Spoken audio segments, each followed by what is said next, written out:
Dane, you know what I can't stand? Is waiting in a Starbucks line for my mocha chopa fucking latte frappuccino pumpkin spice bullshit. Well, unfortunately, you only got to do that a few months out of the year because I think the pumpkin spice shit's like this temporary. one, all year. Oh, if only the government would step in, and solve the problem. If I've learned nothing about government, it is that it should reach all the way down to affecting how fast food workers work. Well, we'll get to that in the culture corner. And then I was thinking Epstein. Let me hear. The concept of whiteness. On this happiest day of Thanksgiving and fortitude, where does whiteness come into play? Let's find out later. And then the main topic. The feds want to investigate Elon's purchase of Twitter for national security reasons. I'm totally shocked at that rationale. When his whole purchase of Twitter was based upon the First Amendment, not the second, the first one. It's weird. It's weird how national security needs to step in to prevent the First Amendment from being seen throughout. Right. Anyway. Strange times we're living in, but we are thankful for our lives nonetheless. Yes. So anyway, Don, you want to be Thanksgiving hopeful and jump into this episode? I would love to.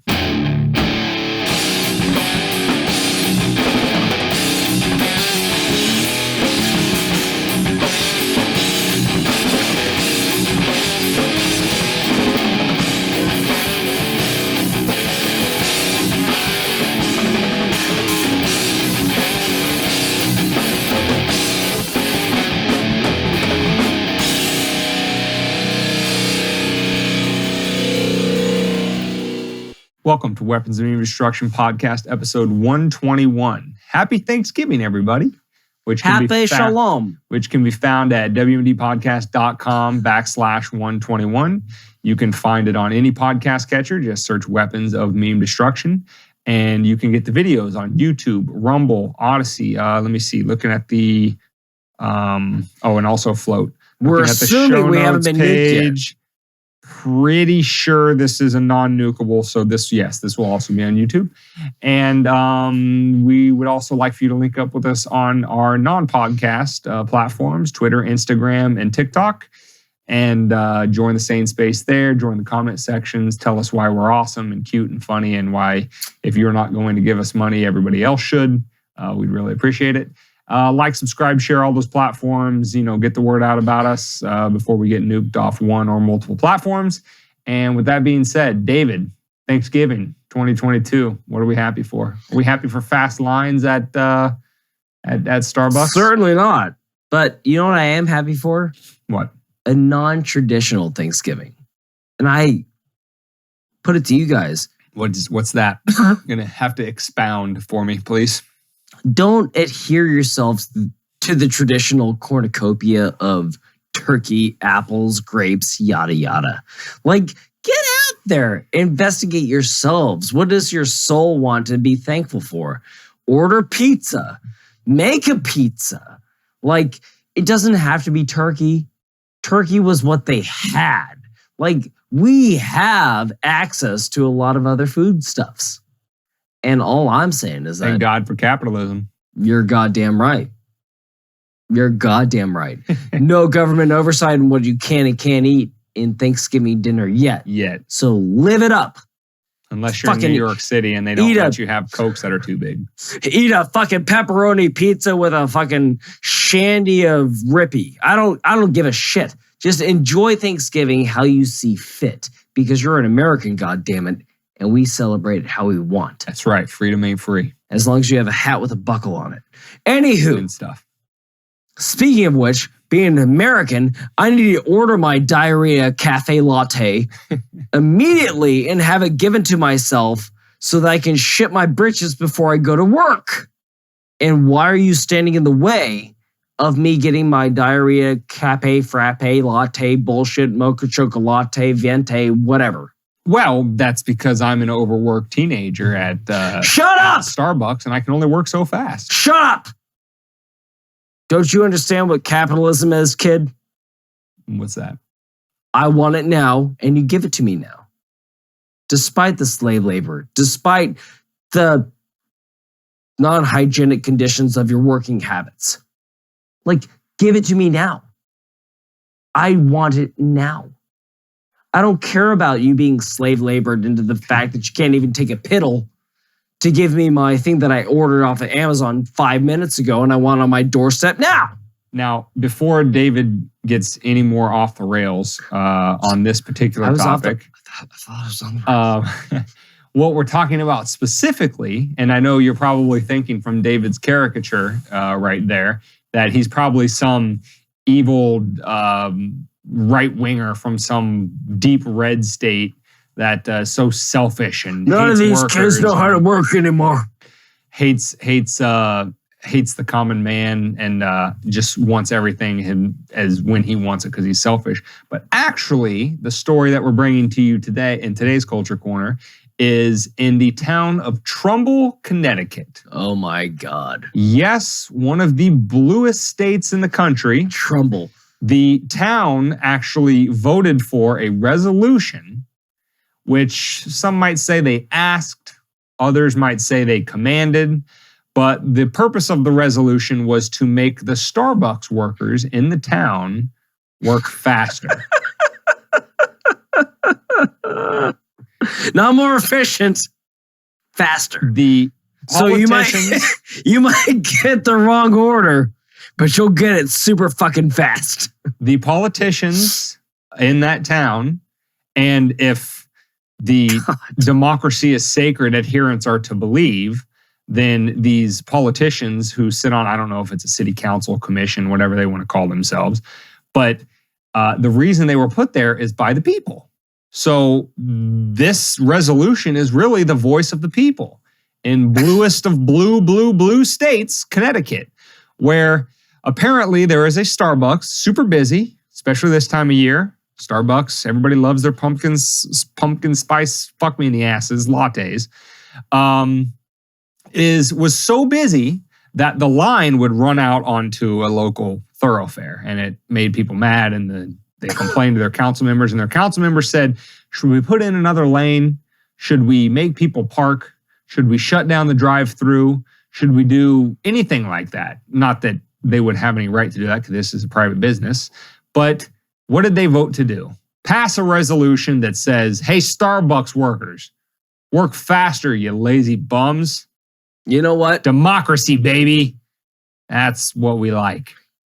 I bet 100% of the people that said that voted for the BLM.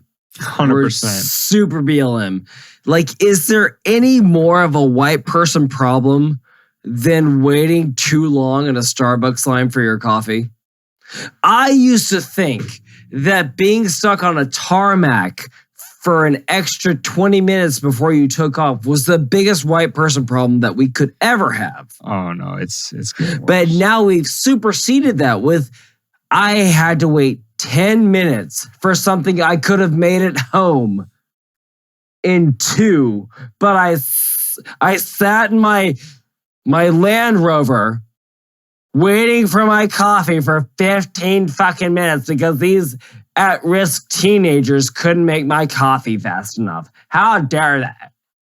And speaking of white people's problems, Dane, do you want to move on to Epstein or do you have any sound clips? Well, I mean, just no sound clips. Okay. But I was, I would love to hear them. He wasn't making my Coca Mocha fucking latte fast enough. Just wanted to bring the hilarity of that thing full circle. Is that not only is it hilarious that it happened in super blue Connecticut, where I'm sure if you ask those voters, they're super pro workers' rights and unionizing and all of that kind of stuff. $15 an hour for every minimum wage worker. And we care for the laborers and all that kind of stuff. But God forbid you inconvenience me for a little bit longer than I'm comfortable with.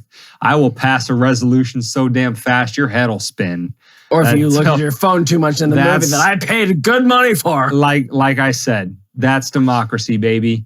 If that doesn't perfectly encapsulate, piggybacking on last week's episode where we broke down the election, this is how petty and pathetic voters and the politicians they elect are. And it's hilarious, and we couldn't pass it up without commenting. It's how weak the stilts that they put themselves on the moral high ground are. Oh, absolutely. The mildest inconvenience, they forego all of it and just demand communism, pretty much.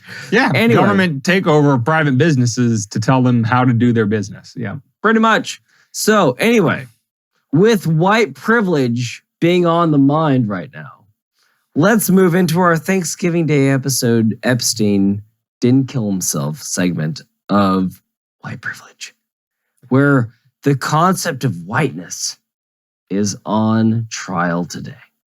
So we thought that this was a relatively prescient topic, especially for today, because if this episode isn't coming out on Thanksgiving and maybe the day before, the day after, but it's around the time of Thanksgiving where we are reminded every year from the average residential speed limit IQ people that are only capable of memorizing talking points and regurgitating them to us like they're saying something profound, that how dare we celebrate Thanksgiving because the Pilgrims came in and took over the Native Americans' land and yada, yada, yada, yada. Anyway, the whole premise underlying that is white people bad, everybody else not so bad, pretty much. And we thought that this was a rather important time and a very Epstein moment to talk about the history of whiteness, because you won't be surprised to find out that it has its roots in some rather cynical plays for power by the people that had it and didn't want to lose it. And what I'm referring to here is I first want to take you back to pre-colonial times, and I want you to focus on just Europe. And what was the history of Europe for thousands of years, dating all the way back to Rome, and even before that, is the history of Europe, if it could be summed up very succinctly, is centuries of white people killing white people. They couldn't sail around the world to encounter non-white people to kill, but most of their territorial disputes were obviously close to home with other white people. So they were just killing each other all the time. That's the history of Europe. Then, fast forward a couple hundred years, you have the colonial Americas, and you had the situation where you had the elites here over in colonial America looked around at a rather precarious situation when it comes to holding on to their power. And what they had was two groups that one might call the underclass, at least under them. One group was indentured white servants, or sometimes they were called indentured slaves, from Europe, and the other group was non-white slaves, whether they be natives or black Africans or whatever the case may be. And the elites looked around and they thought, these two groups seem to have more in common than they have differences. And if they ever figure that out, there's a hell of a lot more of them than us. And if they come together, we might not be long for this world, or at least our power might not be. So what did they do? They passed legislation. They used the almighty power of the monopoly of violence that only government possesses to institutionalize and make into law the concept of whiteness. Now, why did they do this? Well, of course, they did it to make sure that those two groups were separated, both within the law and in terms of how they viewed each other. Because then a white indentured servant or slave could look at his black African slave counterpart and say, well, at least I'm not that guy. At least I might be poor and underclass and I'm not the elites like these other guys, but at least I'm above that person. And so in a cynical play, just to keep their power, the elites in America, before it was America, passed legislation to make sure that those two groups stayed divided. And fast forward 400 or 500 years, and we have the exact same thing today. We have powerful elites preying on distinctions in people that aren't really there, pitting us against each other so that we don't come together and fight against them. What does that sound like? What does that sound like to you, Dane? Does it sound like we are kind of both on the same team but somebody that's in power is telling us that we have completely different ideologies and we're going completely in different directions and we can never see eye to eye with them ever. And we're listening to the powerful tell us that there are lines between each other when there's more that holds us together than holds us apart. Well, to the point that you made on episode 120 about it's a very sad state of affairs if you look around at the world and see yourself as having more common ground with whoever your elected official is than your neighbor. It's a very sad state of affairs. It's not true in any sense of the word, but it is the situation that they have created. Does your state senator nothing but a cynical know your play to keep daughter's their power? Does your state senator know what she practices in the backyard? Your neighbor does, but you're going to hold your neighbor accountable for the downfall of America, despite holding the person that has the actual power accountable, which tracks back to what we were just talking about. They saw that there was something very communicable.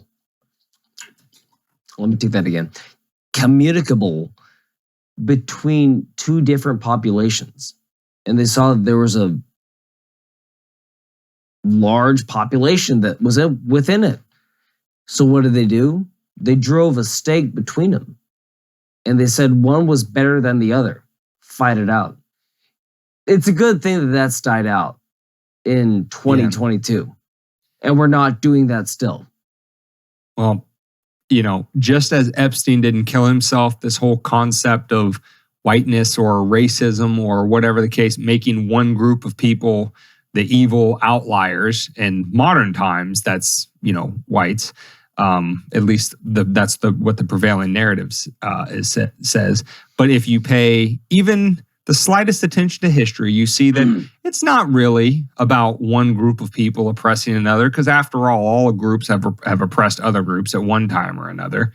And all groups have both killed within their own groups and other groups outside of them all throughout human history. So this is just a part of the human condition.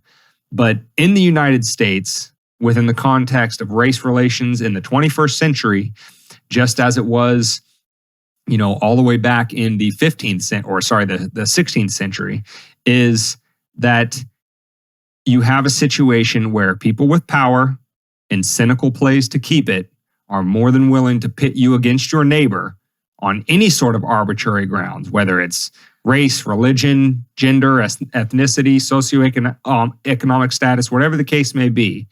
It's all about them keeping power. And hearkening back to episode 120, the point we said that it's just about them. Period. Full stop.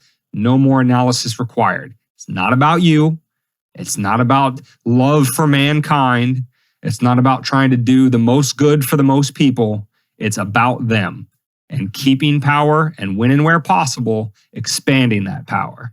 So Epstein didn't kill himself. Racism didn't just pop out of nowhere because white people are evil and wanted to oppress non-whites. It was a very deliberate, cynical play that has unfortunately persisted for over 500 years now. And we're trying to collect the fallout from that and put the pieces back together. But knowing the history is the first step to making sure that those mistakes aren't repeated. Well, it's a good thing that they've only kept it to race nowadays and haven't spilled out into other effigies. Anyway, with all that happy Thanksgiving warmness inside, you want to move to the main topic? Yeah. And by the way, I don't know if that was sarcasm there, but I think that does lead to happy warmness. It was super sarcastic of Thanksgiving, because the message there is that there is tons that binds us together. We're all Americans. All we have to do is see it. We're Americans. And we can all sit together at the proverbial Thanksgiving table that stretches from coast to coast. I'll share my dried ass turkey with you any day. And realize that we, the people, the ones that are actually supposed to be running this shit, as soon as we figure that out, maybe we will. Well, with that being said, with all the documentation that makes it our country and not their country, it's weird that the feds want to investigate Elon a private stock owner that created a company that superseded every other vehicular company that was his predecessors to only become, I don't know, one of the richest people in the world. And then he decided within that realm to procure another company, which I don't know. This is the first time. Is this the first time that that's ever happened ever? I don't think it has. I think there's been a lot of fucking really, really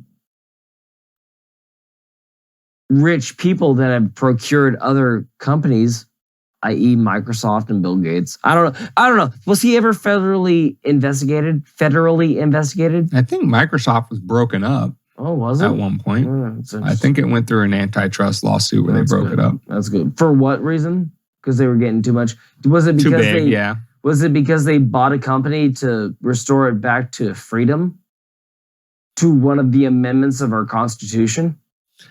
No, but I mean, they would say, playing devil's advocate for the Biden administration, they would say that, of course, well, Elon is just saying that. He's not actually doing it. He's actually doing what he's actually motivated by is white supremacy and instituting fascism in the United States and blah, blah, blah. Where did he come from? South Africa. So he's African American? Technically, yes. Interesting. Interesting that, isn't it? Anyway, so he's black. So anyway, the black man that bought Twitter is being investigated for buying Twitter to restore it to free speech, but they're investigating him on the auspices of national security. We can't have a black man in control. God. We only had Obama for 8 years, and Jesus Christ, we saw what happened there. Years. Yes. So there's actually tinges of Epstein didn't kill himself in this main part of the episode, and we kicked around whether or not which one to put it in. But because this whole excuse, right, this blanket carte blanche excuse of national security is it really can be appealed to if you're in the government, right? It can be appealed to for anything. As a matter of fact, if you're in the State Department and you're ever called to testify in front of Congress under oath, you're supposed to answer and answer honestly. Fifth? If you ever, it's not the fifth. It's a whole different privilege. Really? Yes. It's not I'm pleading. No, pleading the fifth is saying I don't want to self-incriminate. Oh, okay. Saying I'm not going to answer your question or I'm going to answer it in a dodging manner for matters of national security isn't talking about self-incrimination. No. It might be when you actually get down to the brass tacks that what they're doing is unconstitutional and also a violation of international law in many cases. Semantics. Is that when they say national security, they use it as both a shield and a sword. A shield in the sense that I don't want to answer your question, Mr. Congressman or Senator, because it implicates matters of national security. And if we talked about those matters, then the nation would be unsecure. And then it's wielded as a sword in the context of a situation like Elon Musk, where they say, wait a minute, this guy who we disagree with politically had the money to buy this platform that we had complete control over. But we think this platform is important because, believe you me, with the previous control we had with it, we made sure what narratives were allowed on that platform. Again, safe narratives. Don't have to go back that far in time where the New York Post wanted to run the article on the Hunter Biden laptop and Twitter nuked the New York Post platform. This isn't a 120 subscriber platform on YouTube like us. YouTube. I think we got like 400 followers on Twitter. Listen. Thanks, Papa Elon. We had those before you, but we'd appreciate a bump.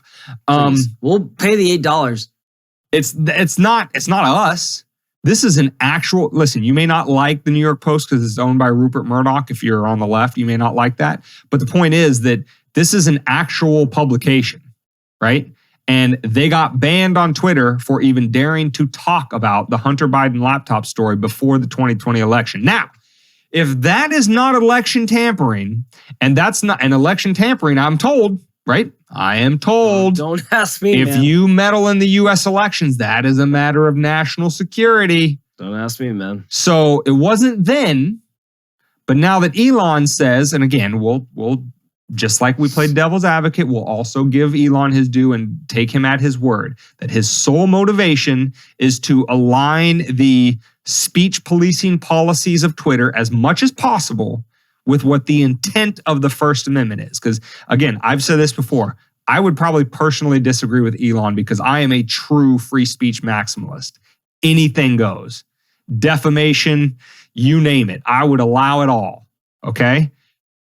Elon is not even that much. He has said repeatedly that he wants the guidelines on Twitter to be in line with whatever the prevailing law is. So Twitter in Europe under EU laws is going to look a little bit different than Twitter in the United States under the United States laws. That's the way Elon wants to do it, according to him.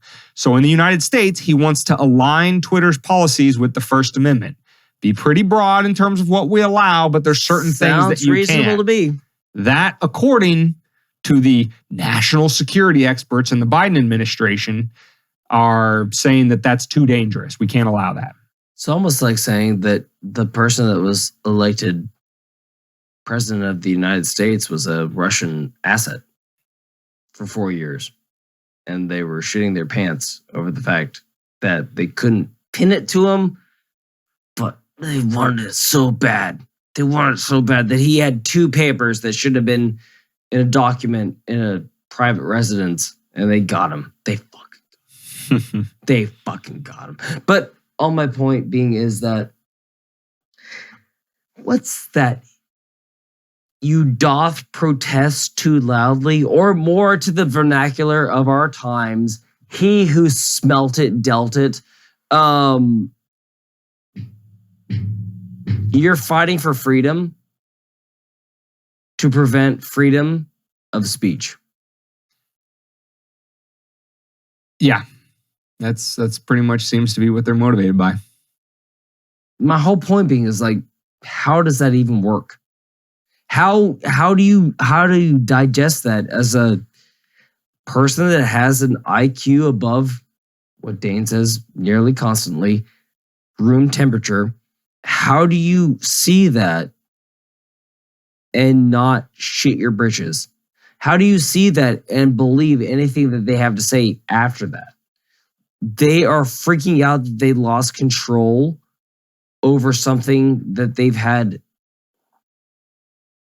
illicit control over for the last 10 years. Yeah. It's been a cesspool of vitriol. It's been a platform that most people avoid simply because it's supposed to be a platform for ideas. And whenever you espouse your ideas on that platform, there's at least 1 or 2 actual people, if not 50,000 bots that attack you for your ideas.